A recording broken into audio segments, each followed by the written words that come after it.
We aren't even close to exhausting all of the lessons that we can learn as we go through the night times, the tough times of our life.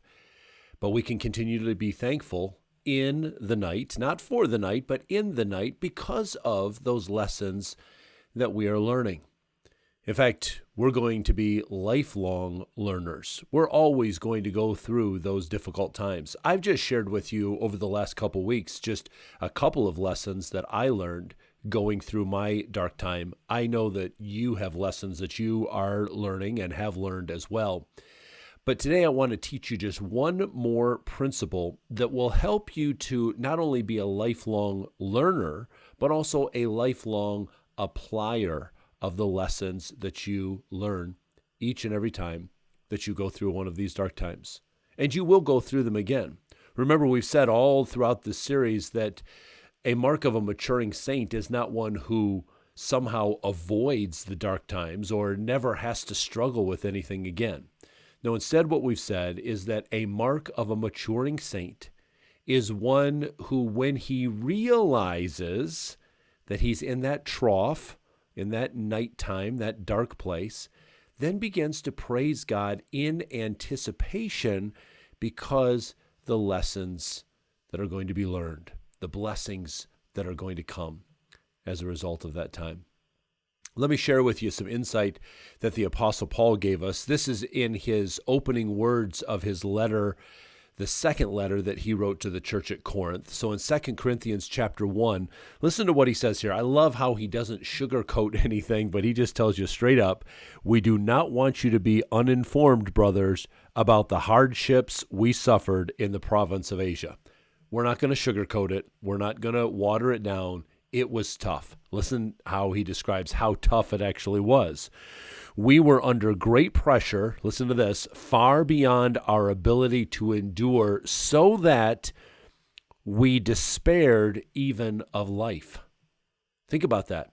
He said we were in such a difficult spot. The weight seemed so heavy on us. The night seemed so dark that we didn't even know if we were going to survive. We didn't know if we were going to live through the trial that we were going through. Listen, he says it again in verse number 9. Indeed, in our hearts, we felt the sentence of death. Felt like we had a death sentence on us. That's how hard this situation was that we were going through. But, he adds, this happened that we might not rely on ourselves, but on God who raises the dead. We went through this thing. We got to the point of where we just threw up our hands, but then we realized at that point, we can't depend on ourselves. We have to rely on God. That was the lesson we learned as we went through that dark night. Now listen to this. He has delivered us from such a deadly peril, and he will deliver us. On him we have set our hope that he will continue to deliver us as you help us by your prayers. Then many will give thanks on our behalf for the gracious favor granted us in answer to the prayers of many. Well, I love how he ties in the help that other people are going to give him. And that's one of the things we talked about last week, the sympathy that we have, not where we have to imaginatively come up with, I wonder what it would feel like to go through that. But we say, I know what it is that you're going through because I went through it myself. And so now I know how to pray for you. I know how to help you. I know how to come alongside you. I love that part. But I also love the ongoing help that Paul says that he's going to get and the help that we're going to get as well. Did you hear that? All three parts? He said right here, he said, God has delivered us. He has delivered us. We've gone through things before, and he has delivered us. Then he says, he will deliver us. The next time that we come into a nighttime, a trough, a valley, a really challenging situation, he will deliver us. And then he doesn't stop there, but he adds one more, even looking farther down the road. He says, we have set our hopes on this thing. He will continue to deliver us. He is right now, and he will down the road. There is this ongoing reliance that we can have that no matter the night that we're going through, even as Paul said here, we felt like we were under a death sentence. We felt like we weren't going to survive this night, that we know what God has done, what he is doing, and what he's going to do. This wheel that just continues to go around, and Paul was learning lessons and becoming stronger every time that he went through one of these challenges. I really enjoy riding my bike, and we're blessed in the area where we live. There is a wonderful trail. The whole trail is called Linear Park. It's just a few feet wide, but it's 70 plus miles long. It's a nice paved path that I can go and ride my bike and not have to worry about cars too much. And one of my favorite routes to ride is when I get to the trail from my house, I turn south. And for the first couple of miles, it is pretty flat, pretty even. And then right after I cross Russell Road, it gets really fun because it's a downgrade and I can just fly during that part. And it is so much fun. I'm going through sort of this tunnel of trees and the path just curves just a little bit as I go through these trees, and I am booking it. Now, as fun as that part of the trail is, you know what? I'm really not doing anything for myself of lasting benefit. I'm having a good time for those few moments while I'm heading downhill and really going quickly. But I'm not building my lung capacity, my cardiovascular strength. I'm not building my leg muscles. But once I get to the spot on the trail where I turn around and come back, and that part that was so fun as I was booking it downhill, now I'm going uphill. Boy, I tell you what, that is a struggle. Now, it's a profitable struggle because as I'm chugging along back up that hill and I'm thinking to myself, this isn't as much fun as I had a few minutes ago when I came flying down the hill. Now is the time that I'm building the leg muscles. I'm building my endurance. My lung capacity is being expanded. My cardiovascular health is being improved because of that challenge that I'm going through. And I can't tell you how many times that I'm like, okay, I'm ready to stop. I'm just going to pull over to the side and get off my bike and rest for a couple of minutes. But when I get to that point, when I'm ready to stop, I say, nope, I'm going to pedal just a few more feet. Every time I'm ready to quit, I'm just going to pedal a few more feet. I'm just going to go a little bit farther. And as time goes on, as the riding season progresses, I find that I'm farther up the hill before I get to that point where I think I'm ready to quit. And the next couple of times, I get a little farther up the hill. What's happening? My strength is growing, my endurance, my capacity to breathe in, the ability for my legs to chug along are taking me a little bit farther every time. So even though Paul says God has delivered us, he will deliver us, and he will continue to deliver us, he's also in that saying, I'm learning about this a little bit more each time that I'm going through this. Now, every time that we go through one of these trials, God knows exactly what it is that he's doing. We've said all along that some of these lessons that we've talked about, we're not going to learn them in any other way but to go through the dark night, to go through the valley. Did you hear what Paul just said here? He said, one of the things that we realized in this struggle, this death sentence even that we felt like that we were under, we realized that we don't have to rely on ourselves. We can rely on God. Would you have learned that lesson going through a really easy time? Maybe, but probably not. So sometimes we have to go through these, and God takes us through these nights, and he measures them perfectly. Now, we might be at the part where we say, well, we're under a death sentence. I just simply cannot go another step. But God knows exactly how far to take us. Let me share with you a verse that Paul wrote in his first letter to the church at Corinth. In 1 Corinthians chapter 10, he says this, no temptation, and we could put in there, we could say no dark night or no valley has overtaken you except what is common to mankind. In other words, what you're going through isn't unique to you. Other people have gone through it. Other people are going through it right now. And God is faithful.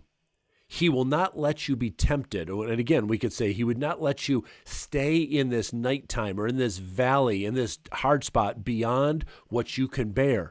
But when you are tempted, when you're going through this nighttime, he will also provide a way out so that you can endure it. He's going to take you in, but he's also going to bring you out. He is going to give you the capacity to endure it. And every time, the challenge might seem a little bit more, but God has built your endurance to go a little bit longer. Last week, we were looking at Hebrews chapter 10, where the writer of Hebrews was talking about one of the lessons we learn going through the nighttime is that idea of sympathy, where we can say, I know exactly what it is that you feel because I went through the same thing myself. And we talked about in that Hebrews 10 passage about the word us that was there a lot, that what I'm going through isn't primarily because of me or for me, but it's to benefit me so that I can be a benefit to other people as well. But I want to remind you of a couple of verses that we read last week that really tie into this idea of endurance and perseverance. Listen to these two verses from Hebrews chapter 10. So do not throw away your confidence. It will be richly rewarded. You need to persevere so that when you have done the will of God, you will receive what he has promised. It's really interesting that this word hupomene, that is translated persevere, endurance, that definition in the Greek language of that word means that I have my eyes set on the prize. I have my eyes set on the goal. I have my mind fixed on what I want to accomplish. And regardless of the trials that come against me, regardless of how dark the night is or how steep the hill may seem, I have decided I'm going to keep on going regardless of those external circumstances. I'm going to keep on going because, as the writer of Hebrews said here, there's a reward that comes from that. Jesus used this same word, hupomene, in one of the parables that he shared. In fact, it's a really well-known parable. Luke's gospel records it. We call it the parable of the sower. I know you've heard it before, but let me just read these words of Jesus again so that you can be reminded of this. Jesus said this: a farmer went out to sow his seed. As he was scattering the seed, and then he talks about where it fell, as the farmer's throwing the seed out, he said, some of it fell on the path, it was trampled on, and the birds of the air ate it up. Some of the seed fell on rock, and when it came up, the plants withered because they had no moisture. Their roots didn't go down deep enough. Third group, he said, other seed fell among thorns, which grew up with it and choked the plants. And still other seed fell on good soil. It came up, and now listen to this result. It yielded a crop 100 times more than what was sown. In other words, for every one seed, there was 100 seeds that were produced as a result of that. Okay? There was a huge reward. Now, the disciples of Jesus came to him and said, not really sure that we understand that parable. Could you explain it to us a little bit? And so he begins to explain it to him. He says, the seed is the word of God. Those on the path are the ones who hear, and then the devil comes and takes away from the words from their heart so that they may not believe and be saved. Okay, it never penetrated anywhere. It just kind of sat there on the surface. Those on the rock are the ones who receive the word with joy when they hear it, but they have no root. They believe for a while, but in the time of testing, in the time of the night, in the time of the uphill climb, they fall away. Third group, he said, the seed that fell among thorns stands for those who hear, but as they go on their way, they're choked by life's worries, riches, and pleasures. They do not mature.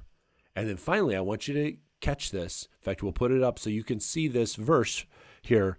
But the seed on good soil stands for those with a noble and good heart who hear the word, retain it, and here's that Greek word hupomene, and by persevering, produce a crop. By persevering, produce a crop. That's exactly what the writer of Hebrews said. You have to endure, you have to stick with it because the reward is coming on the other side. And Jesus tells us that the reward is 100 times more than what you're going through. There's so much more that's going to come as a result of this. Well, in terms of a harvest here, as we're talking about these plants, what could we see here that persevering would do? I think one of the things that persevering does for us here is it helps us put down deeper roots. There's a lot of plants, trees and other vegetation that during times of a drought, their roots will push down farther and they'll be able to find the water supply that's way below the surface. And then that's how they're able to survive the challenging time that they're going through. That's what we have to allow and to happen in our lives as we persevere. Our roots are going deeper. We're getting a better grip. We're getting more access to the nutrients that we're going to need. So don't turn away. Don't quit before you have a chance for your roots to go down. Persevere. The second thing that we see here is when he talks about some of these people that they get choked out by, as he says, the anxieties over the riches and the pleasures of life. Riches and pleasures. Do you think that would go into the category of wants or needs? Yeah, those are definitely wants, aren't they? And what did Paul say? We just read it in 2 Corinthians. He said, when I went through that tough time, when I persevered through there, I realized there were some things that I thought was a need, but really was just a want. And what I ultimately realized is I have everything that I need in my relationship with my Heavenly Father through Jesus. So persevering helps us get rid of those things that, as Jesus describes here, they choke out the life. The third thing that persevering does for us here, as far as a harvest goes, is this incredible reward that comes from it, 100-fold return for the persevering that goes in here. The same word for hupomene, Jesus not only uses it here in this parable, but he uses it in the book of Revelation. There's 6 different times in Revelation that Jesus talks about rewards that are going to come to the saints that persevere through the trials that they're going through. Let me just give you one example from Revelation chapter 2. Here's what Jesus said. I know your deeds, your hard work, and your perseverance. That's that same word, hupomene. You have persevered, same word, and have endured hardships for my name and have not grown weary. He said, I know what you're going through. And then in the next verses, he talks about, and here's the reward that's going to come as a result of you being able to persevere through this. I think the fourth thing that happens when we persevere is not only is there a harvest and a strength that comes in our life, but we're now better positioned to help other people. I mean, think about this. It's a pretty simple principle.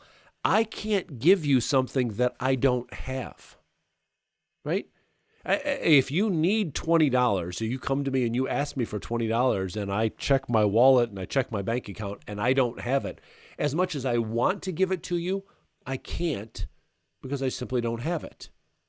Well, it's the same thing for our friends that are going through their own dark night, their own struggle, their own uphill climb. As much as my heart might ache for them and I want to help them, if I haven't developed my own capacity, my own endurance, I don't have anything to give them. But when Jesus says here in this parable that if we persevere, we get 100 times more than what we just went through, guess what? Now I have something to give to other people.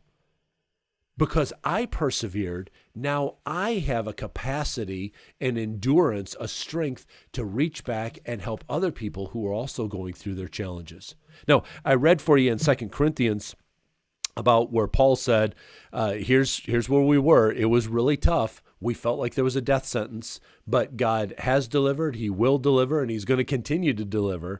Let me read the verses before this because he really talks about what he's able to do now with this capacity of new strength, endurance that he has. So 2 Corinthians chapter 1, starting in verse number 3, praise be to the God and Father of our Lord Jesus Christ, the Father of compassion and the God of all comfort, who comforts us in... Okay, that's what we've talked about. He's comforted us in all our troubles. He doesn't comfort us with our troubles. So again, we're not thankful for the night, but we can be thankful in the night. Paul says God comforts us in all of our troubles. Why? So that we can comfort those in any trouble with the comfort we ourselves have received from God. What I received, now I have a capacity to give back to others. He goes on, for just as the sufferings of Christ flow over into our lives, so also through Christ, our comfort overflows. In other words, more than enough for me, and now it overflows for other people as well. If we are distressed, it is for your comfort and salvation. If we are comforted, it is for your comfort, which produces in you, and here's the exact same Greek word, hupomene, produces in you patient endurance of the same sufferings we suffered. And our hope for you is firm, because we know that just as you share in our sufferings, so also you share in our comfort. Again, that whole wheel, that cycle going around, I went through this. Not only am I strengthened, but now I have both the sympathy and the capacity to reach back and help other people. And then he says, when I reach back and help you, he said, it's for your comfort, which is then going to produce in you patient endurance. Now, when I come alongside and help you go one day further, one step further, one more pedal up that hill, one more step through that dark night, you're now increasing your endurance, your capacity, your sympathy, so that you're going to get through this and you're going to be able to reach back and help other people as well. You see, that's the reason why we go through the struggles that we go through at times, friends. It's not just for me. It certainly is increasing my capacity. It certainly is building empathy in me and sympathy for other people that I can understand what they're going through. But when I then have that abundant harvest, when I persevered through to get that reward, now I have something to give to other people, to help them get through their night, to help them climb up the mountain that they're climbing. And now they're going to be able to help other people. And you know what? One of the other people that they might help in the future might be me again. I might, when they've come out of that and they're stronger, I might be at a spot now where, like Paul said, I felt like I had a death sentence. I might be at that spot. And so I've really invested in somebody else who now is going to turn around and be able to help me because of what I poured into their life. That's why we stick with it. That's why we persevere through all of these challenges. So let me just give you 3 thoughts that I think will help you persevere in this. I've already kind of alluded to it.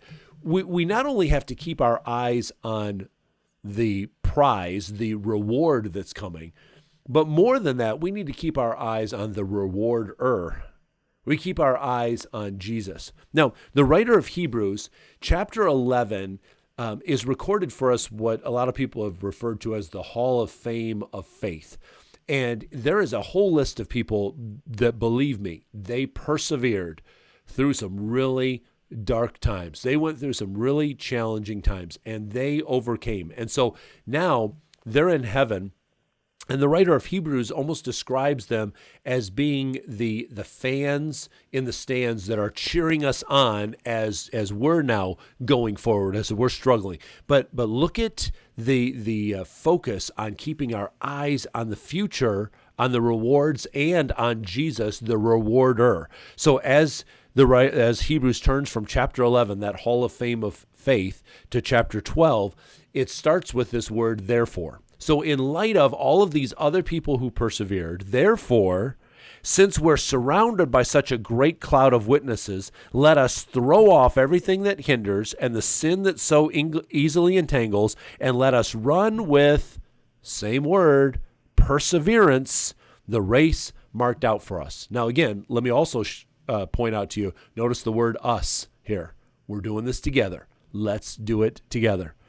Let us fix our eyes on Jesus, because he is the author and perfecter of our faith, who for the joy set before him persevered the cross, scorning its shame, and sat down at the right hand of the throne of God. Consider him who endured such opposition from sinful men, so that you will not grow weary and lose heart. So that's why you can understand why James then, in almost the opening words of his letter to the church, he says, consider it pure joy, my brothers, whenever you face trials, whenever you face a dark night, whenever you face that uphill climb, whenever you face trials of many kinds, because you know that the testing of your faith, same word here, develops perseverance. Perseverance must finish its work so that you may be mature and complete, not lacking anything, mature and complete to help others, not lacking anything that you need to help other people. But then I love this conclusion that he comes to, this blessing. He said, blessed is the man who, same word, perseveres under trial, because when he has stood the test, he will receive the crown of life that God has promised to those who love him. So if we're going to persevere, we have to keep our eyes on not only the rewards, but the rewarder. Keep your eyes on Jesus. It's really tempting, friends. I know. Believe me, I can tell you from personal experience, it is so tempting to put your eyes on the immediate. Maybe I'll just stop right now and this will go away. Maybe I've gone far enough. Maybe I can just quit right here. We're just looking at just today. We're just looking at just right now. But Jesus, the writer of Hebrews says, was able to endure. He was able to persevere, not because he stopped at the cross or stopped short of the cross, but because he looked well beyond the cross and saw even you and me as the rewards that he was going to get for persevering. And so that's where we got to keep our focus, not right here on the immediate, but keep our focus on the eternal, on the rewards and on the rewarder. The second thing that's going to help us with our persevering, I pointed it out here again, as not only I read these verses from Hebrews 12, but what we talked about in Hebrews 10 a couple of weeks ago, this let us. Find other persevering friends. Don't try to take the journey alone. I've mentioned that before, that when we're in a dark night, when we're in a challenging time, one of the tricks of the devil is to try to get us to isolate, to try to get us to just be by ourselves, or maybe to sugarcoat it. You know how when we read Paul, he said, hey, look, I don't want to sugarcoat it for you. This was really, really hard. In fact, I felt like we were going to die. He didn't just go, well, bless God, it's challenging, but I'm making it through. No, he didn't sugarcoat it at all. Sometimes we have a tendency to do that, and I think it's to keep people at an arm's length. Like, I don't want to ask anybody for help. I don't want to admit that I need help from anybody. And so we stay away from people. So when we stay away from people, nobody looks at us and says, hey, you look like you're struggling. Can I help you with something? Hey? And then we go, no, it's okay. Friends, don't do that. Don't do that. I've said it before, and let me repeat it again. The word saint never shows up in the New Testament in the singular. It's always saints, plural. I need you, and you need me. So let us persevere together. Let us run this race together. Let us lean on each other at the times that we need it. Hey, I went through a challenge. My capacity has grown. I've got something to give. Let me give it to you. Don't rob me of that blessing of being able to help you. So keep your eyes on the rewards and on the rewarder. But then as well, get around you other persevering friends, other friends that are going to say, come on, let's do this together. And then I want to just challenge you with this, friends. On your worst day, on your darkest night, on your upward climb when you go, I can't go any farther, would you just do this? Just go one step farther. Just go one day longer. Whenever you're ready to quit, just go one step farther. Now, it'll be a lot easier if you're keeping your eyes on the rewards and on the rewarder, and if you have some persevering friends alongside of you. But even if you don't have those friends around you, even if you're all by yourself, don't quit. Go one step farther. I want you to see a couple of verses that might help you with this. Habakkuk that minor prophet with a major lesson. He said this: even though the fig tree does not bud, and there are no grapes on the vines, though the olive crop fails, and the fields produce no food, though there are no sheep in the pen and no cattle in the stalls. You get the idea? Nothing is going right here. Though nothing is going right, yet I will rejoice in what? Not in those trials, but I will rejoice in the Lord. I will be joyful in God, my Savior. And then Paul said in Romans, not only so, but we also glory in our sufferings, not for our sufferings, but in them. Why? Because we know that suffering produces perseverance, perseverance, character, and character, hope. I have a t-shirt that a friend of mine gave me, and I love to put it on when I'm going to go on one of my challenging bike rides. When I put it on in blue letters, it says, "Do it." And I'm excited to go out there and take on the challenge. And I'm enjoying it when I hit that downward spot and I'm just flying along. And then when I turn around and I start heading north, start coming back, and I hit that upward climb, and it starts to become a struggle, and the sweat starts flowing, and I'm ready to quit. As my shirt gets wet with sweat, there's a couple of letters that pop out, and the "do it" turns into "don't quit." And here's what I've learned, friends. Easy roads teach very few valuable lessons. Easy roads teach very few valuable lessons. When I don't quit, when I persevere, uphill, through the night, with persevering friends around me, and keeping my eyes on the rewards and the rewarder, it's a lot easier to keep on going. Let me wrap up with a great poem from Edgar Guest, and it's the title of the poem is "What My Shirt Says When It's Drenched with Sweat." Don't Quit is the title of the poem. When things go wrong, as they sometimes will, when the road you're trudging seems all uphill, when the funds are low but the debts are high, and you want to smile but you have to sigh, when care is pressing you down a bit, rest if you must, but don't you quit. Life is queer with its twists and turns, as every one of us sometimes learns. And many failures turn about when we might have won had we stuck it out. So don't give up, though the pace seems slow. You may succeed with just another blow. Often the struggler has given up when he might have captured the victor's cup. And he learned too late when the night came down how close he was to the golden crown. Success is failure turned inside out, and you can never tell how close you are. It may be near when it seems so far. So stick to the fight when you're hardest hit. It's when things seem worse that you must not quit. So friends, here's a valuable lesson for us. You and I can be thankful in the night because God is developing in us the endurance to get through the night, but He's also developing in us the endurance to help our friends get through the night as well.